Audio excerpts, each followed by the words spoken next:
أعوذ بالله السميع العليم من الشيطان الرجيم. بسم الله الرحمن الرحيم. والتي أحصنت فرجها فنفخنا فيها من روحنا وجعلناها وابنها آية للعالمين. إن هذه أمتكم أمة واحدة وأنا ربكم فاعبدون. وتقطعوا أمرهم بينهم كل إلينا راجعون. صدق الله العظيم. واجب الاحترام بزرگوں، دوست اور بھائیوں، سورۃ انبیاء کی 91 آیات سے 93 آیات تک تلاوت کی ہے۔ دعا ہے اللہ پاک حق سچ کہنے کی توفیق عطا فرمائے۔ اللہ ہم سب کو سننے سمجھنے کے بعد عمل کی توفیق عطا فرمائے۔ سابقہ آیات مبارکہ کے اندر حضرت زکریا علیہ السلام کا اللہ تعالیٰ سے اولاد کے لیے دعا کرنا اور اللہ تعالیٰ کا ان کی دعا کو قبول فرمانا اللہ نے ذکر فرمایا تھا کہ اللہ نے ان کی دعا کو قبول فرمایا۔ بڑھاپے کی صورت میں اللہ نے جب عمر کافی ہو چکی تھی تو اللہ پاک نے اپنی قدرت سے ان کو جو ہے بیٹا عطا فرمایا، یحییٰ علیہ السلام۔ اعمال قرآنی کے اندر حضرت تھانوی رحمۃ اللہ تعالیٰ فرماتے ہیں کہ حضرت زکریا علیہ السلام کی دعا جو بے اولاد پڑھے گا ہر نماز کے بعد 3 مرتبہ، رب لا تذرنی فردا وانت خیر الوارثین، ہر نماز کے بعد 3 مرتبہ جو بے اولاد پڑھے گا انشاءاللہ اللہ پاک اس کو اولاد کی نعمت عطا فرمائیں گے۔ آج علی آیات کے اندر اللہ پاک نے حضرت مریم علیہ السلام اور حضرت عیسیٰ علیہ السلام ماں بیٹے کا اللہ پاک نے ذکر فرمایا۔ قرآن مجید کے اندر جہاں حضرت زکریا علیہ السلام کا ذکر آتا ہے وہیں حضرت عیسیٰ اور حضرت مریم علیہ السلام کا ذکر اکٹھے آتا ہے۔ آل عمران کے اندر ہے بی بی مریم کا ذکر ہے، زکریا علیہ السلام، یحییٰ علیہ السلام اور حضرت عیسیٰ علیہ السلام اکٹھا ذکر ہے۔ سورہ مریم کے اندر ذکر سنا تھا، وہاں بھی حضرت زکریا علیہ السلام اور بی بی مریم حضرت عیسیٰ علیہ السلام کا اکٹھا ذکر ہے۔ اس کی وجہ یہ ہے کہ حضرت مریم علیہ السلام حضرت زکریا علیہ السلام کی کفالت کے اندر ان کی پرورش نگہداشت حضرت زکریا علیہ السلام نے کی تھی، اس لیے انہی کے ساتھ ان کے واقعے کے ساتھ بی بی مریم کا بھی ذکر آتا ہے۔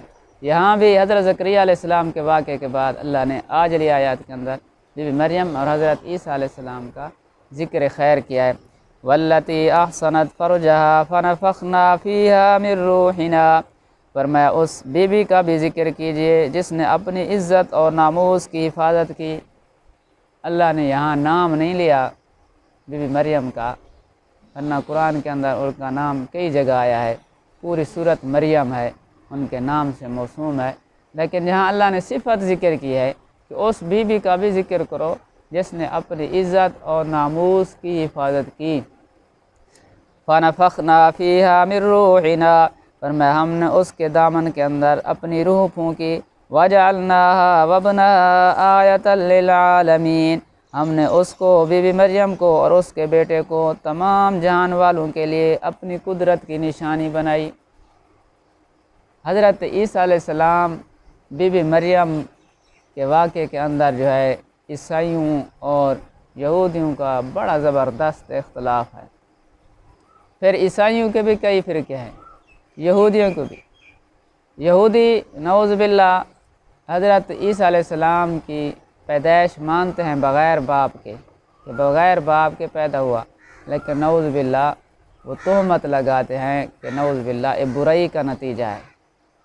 لیکن جو عیسائی تھے وہ حضرت عیسیٰ علیہ السلام کو بغیر باپ کے مانتے ہوئے کہتے تھے یہ ابن اللہ ہے، اس کا باپ نہیں لہٰذا یہ اللہ کا بیٹا۔ وقالت النصارى المسیح ابن اللہ، اللہ فرماتے ہیں نصارہ عیسائی کہتے ہیں کہ حضرت عیسیٰ علیہ السلام اللہ کا بیٹا ہے، کوئی کہتا ہے خدا ہے، کوئی کہتا ہے خدا کا بیٹا ہے، کوئی کہتا ہے ثالث ثلاثہ ہے۔ یہ عیسائیوں کے جو ہے فرقے ہیں، عیسائیوں کے بھی کئی فرقے ہیں، تو اللہ نے ان کے فرقوں کا اللہ نے قرآن کے اندر بھی ذکر فرمایا ہے۔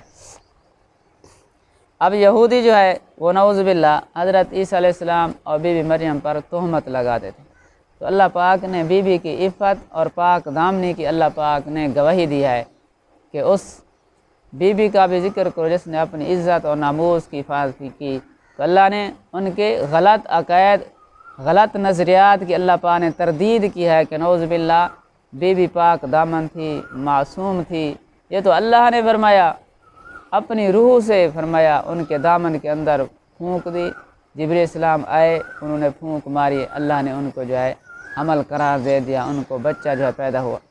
اب یہ اللہ کی قدرت ہے، فرمایا اس کو بھی، اس کے بیٹے کو بھی اللہ نے تمام جہان والوں کے لیے قدرت کی نشانی بنائی ہے۔ ماں کو اس طرح قدرت کی نشانی بنایا کہ بغیر مرد کے اتصال کے، بغیر نکاح کے اللہ پاک نے اس کے پیٹ سے بچہ پیدا کر دیا، یہ ماں کی نشانی۔ اور بیٹے کو اللہ نے اس طرح نشانی بنایا کہ بغیر باپ کے اللہ پاک نے معجزانہ طور پر حضرت عیسیٰ علیہ السلام کو بغیر باپ کے پیدا کر دیا۔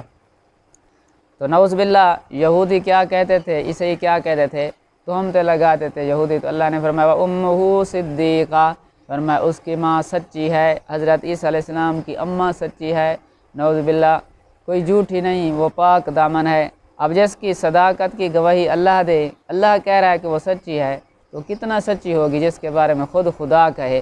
کانا یاکلان الطعام، فرمایا دونوں کھانا کھاتے تھے۔ اللہ نے یہ صفت کیوں ذکر کیا ہے کہ ماں بھی بیٹا بھی کھانا کھاتے تھے؟ کیونکہ عیسائی کہتے تھے وہ یہ اللہ خدا کا بیٹا ہے یا خدا ہے یا تینوں مل کر ایک خدا ہے، ثالث ثلاثہ، تین میں سے ایک، وہ اللہ اور یہ ماں بیٹا مل کے، تین مل کے ایک خدا بنتا ہے۔ تو اللہ فرماتے جو کھاتا ہو، جو پیتا ہو، جو پیدا ہوا ہو، جو ماں کے پیٹ کے اندر آیا ہو، فرمایا وہ خدا کیسے ہو سکتا ہے؟ وہ تو کھاتا ہے، کھانا پینا یہ انسانی جو ہے ہوائج ہے، انسان کی ضروریات۔ اللہ تو کھانے سے پاک، پینے سے پاک، سونے سے پاک، رشتہ داری سے پاک، پیدا ہونے سے پاک، موت سے پاک، وہ تو ہر چیز سے پاک ہے، وراء الورا ہے۔ تو اللہ نے فرمایا جو ایسا ہو وہ خدا نہیں ہو سکتا، نہ خدا کا بیٹا ہو سکتا ہے۔ لم یلد ولم یولد، نہ اللہ کا بیٹا ہے، نہ اللہ کسی کا بیٹا ہے۔ اللہ کی قدرت کی نشانی کہ اللہ نے اس دنیا کو جو ہے آباد کیا ہے، پیدائش اور نسل کے اللہ نے 4 طریقوں کا اللہ نے اختیار فرمایا۔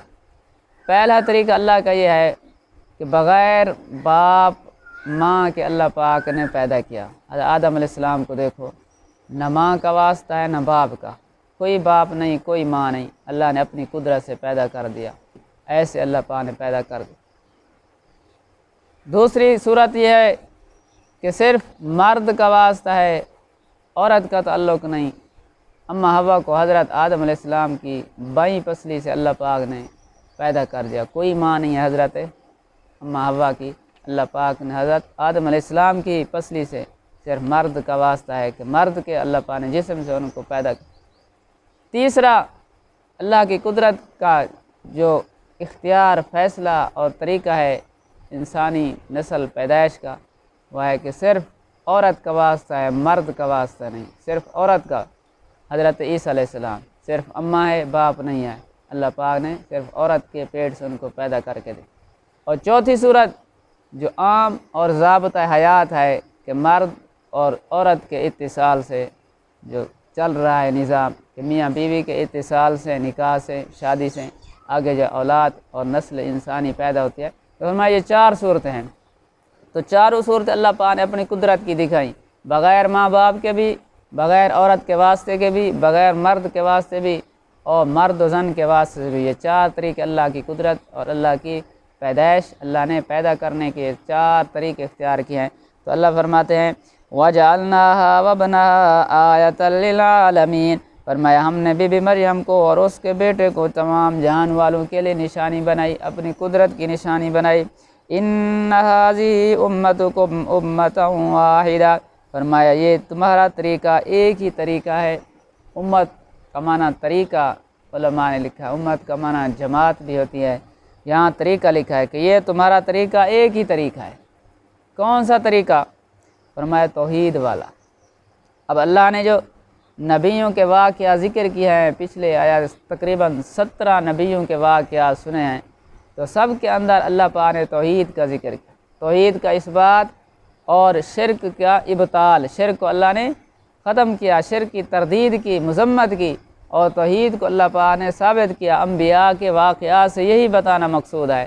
تو اللہ فرمائے ان ھذہ امتکم امۃ واحدہ، فرمایا یہ تمہارا طریقہ ایک ہی طریقہ ہے، توحید، رسالت، یہ سب جتنے انبیاء بھی ہیں سب کا اصول دین سب ایک، سب کا ایک تھا، سب نے یہی کہا لا الہ الا اللہ، لوگو کلمہ پڑھ لو، لا الہ الا اللہ پڑھ لو، کامیاب ہے۔